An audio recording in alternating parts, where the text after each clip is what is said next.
मेरे प्यारे भाइयों और बहनों, प्रभु यीशु ख्रीस्त की असीम दया और कृपा से हम फिर एक परिवारजन के रूप में उसके सम्मुख दंडवत रूप में एकत्रित हुए हैं, उसके धन्यवाद देने, उसकी प्रशंसा करने, उसके हर कार्यों का बखान करने, क्योंकि वह हमारा मुक्तिदाता है। वह एक जीवनदायक परमेश्वर है।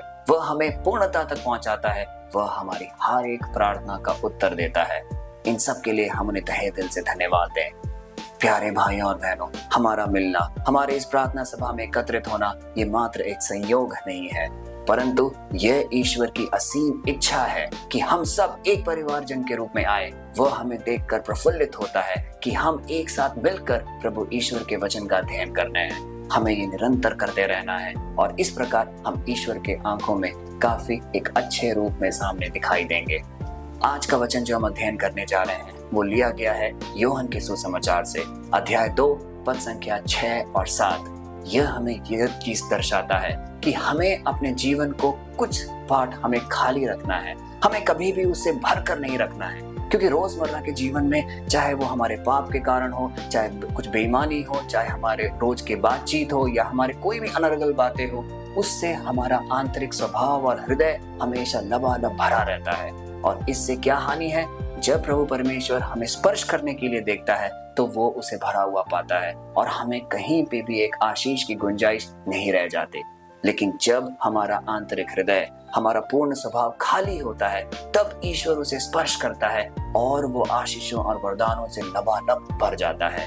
इसका एक बहुत ही सुंदर संदर्भ है आज के वचन में। तो आइए आज के वचन को सुनते हैं और समझने की कोशिश करें। यूहन्ना के सुसमाचार में कुछ इस प्रकार लिखा है, वहां पानी भरने के पत्थर के 6 मटके रखे थे। ये मटके वैसे ही थे जैसे यहूदी पवित्र स्नान के लिए काम में लाते थे। हर मटके में कोई 20 या 30 गैलन पानी तक आता था। यीशु ने सेवकों से कहा, मटकों को पानी से भर दो, और सेवकों ने मटकों को लबालब भर दिया। प्यारे भाइयों और बहनों, यह वचन हमने कई बार सुना होगा, पर आज हम इसका अध्ययन करने आ रहे हैं तो कुछ एक अलग रूप से हम करेंगे। पहला केंद्र बिंदु, जब प्रभु यीशु ने सेवकों को बोला कि वो 6 मटके लेकर आए, वो 6 मटके किस लिए इस्तेमाल किए जाते थे? यहूदी के पवित्र स्नान के लिए। पवित्र स्नान यानी हाथ, पैर, घुटनों को धोने का, जो कि एक निम्न स्तर का काम माना जाता था।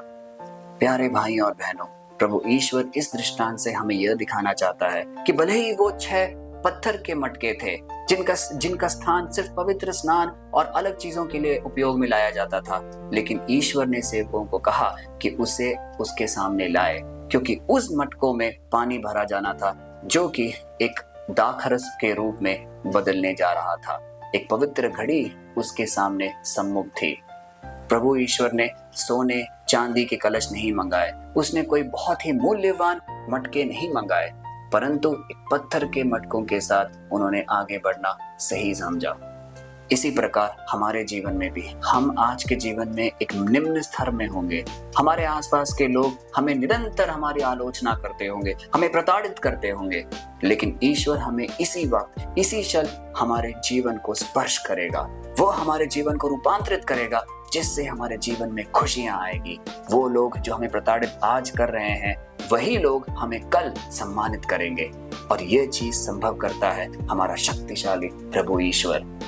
दूसरा महत्वपूर्ण पाठ जो हम इस वचन में देखते हैं, जब सेवकों ने पानी भर दिया तो यह लिखा गया है कि पानी ऊपर तक लबालब भरा हुआ था, और उस लबालब भरे हुए पानी को दाखरस में बदला गया, और वो बदला गया ईश्वर की कृपा और अनुकंपा से। इसी प्रकार हमारा जीवन खाली रहता है। जब भी हम अपने जीवन को एक खाली स्वरूप के रूप में ईश्वर के सामने प्रस्तुत करते हैं, तो वो हमारे आंतरिक जीवन को भी सारी आशीषों से, सारे वरदानों से लबालब भर देता है और हम एक संपूर्णता तक पहुंचते हैं। यह है प्रभु ईश्वर का वचन हम सब के लिए। यह है उसकी प्यार और उसकी दया और अनुकंपा हमारे जीवन में। तो आइए, जब हम इस वचन का अध्ययन कर रहे हैं तो इस बात को हम अपने जीवन में एक सुदृढ़ रूप में हम इसको ज्ञान ले कि ईश्वर हमें निरंतर हर पल हर क्षण देखता और परखता है। हम कभी यह ना समझे कि हमारे दुखों में, हमारे मुश्किलों में ईश्वर ने हमें छोड़ दिया है, हमारी प्रार्थनाएं सुनी नहीं जा रही, तय समय में हमारी चीजें पूरी नहीं हो रही। इसका मतलब ये नहीं है कि ईश्वर हमें देख नहीं रहा, वो हमारी प्रार्थना सुन नहीं रहा। परंतु ईश्वर एक सही समय का वेट कर रहा है। वो एक सही समय के लिए इंतजार करता है, जिससे कि हमारा जीवन रूपांतरित हो जाए और हम एक प्रेरिताई कार्य की ओर आगे बढ़े। तो आइए आज के इस प्रार्थना सभा में जब एक छोटे से प्रार्थना की ओर हम बढ़ रहे हैं, हम यह पल लें अपने सारे निवेदनों को ईश्वर के सम्मुख रखने के लिए। कई लोग ऐसे होंगे जो हमारे परिवारजन या जिन्हें हम जानते होंगे, वो हमें प्रार्थना के लिए कहते होंगे। उन सारी प्रार्थनाओं को हम आज याद करें, अपने लिए, अपने परिवारजनों के लिए, हमारे सारे उन मतलबों के लिए जो हम एक बहुत ही अर्जेंट वे में हम ईश्वर से पाना चाहते हैं। उन सबों को ईश्वर के सानिध्य में रखें और हम ये छोटे से प्रार्थना कहें। हे प्यारे परमपिता, हम आपके सम्मुख आज फिर उपस्थित हुए हैं, दीनहीन हृदय लेकर, एक खाली हृदय लेकर, जो कि इस आशा में है कि आप उसे स्पर्श करेंगे और हमारे हृदय आशीषों और वरदानों से लबालब भर जाएगा।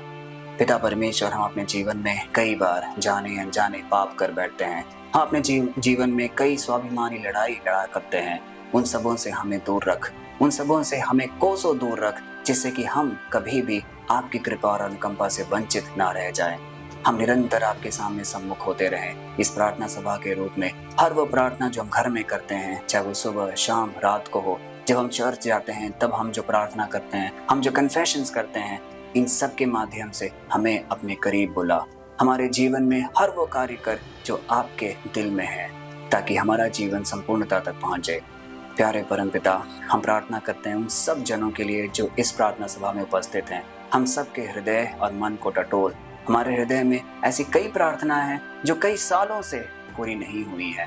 उन सबों को अपनी दया दृष्टि डाल, उन सबों को अपनी कृपा से पूरा कर। यह प्रार्थना करते हैं हम प्रभु ईश्वर के नाम पर, आमीन। मेरे प्यारे भाइयों और बहनों, इस जीवन में ऐसे कई मौके आएंगे जहां हम हताश और निराश होंगे। कई ऐसे पड़ाव आएंगे जो हमें टूट कर बिखेर देगा, लेकिन जो व्यक्ति ईश्वर के सानिध्य में बना रहेगा, उसका जीवन कभी भी पराजय नहीं होगा। उसे हमेशा एक आशा की किरण दिखेगी, जो कि प्रभु ईश्वर उसके जीवन में दिखाएगा। यह है प्रभु ईश्वर का सामर्थ्य हम सबके जीवन में। आइए इस वचन को ज्यादा से ज्यादा लोगों तक भेजें, क्योंकि हर वो व्यक्ति जो इस वीडियो को देखेगा और इन वचनों को ग्रहण करेगा, उसका जीवन भी रूपांतरित होगा। कल फिर मिलते हैं, तब तक के लिए आप सबको हम प्रभु ईश्वर के करुणामय हाथों में समर्पित करते हैं, आमीन।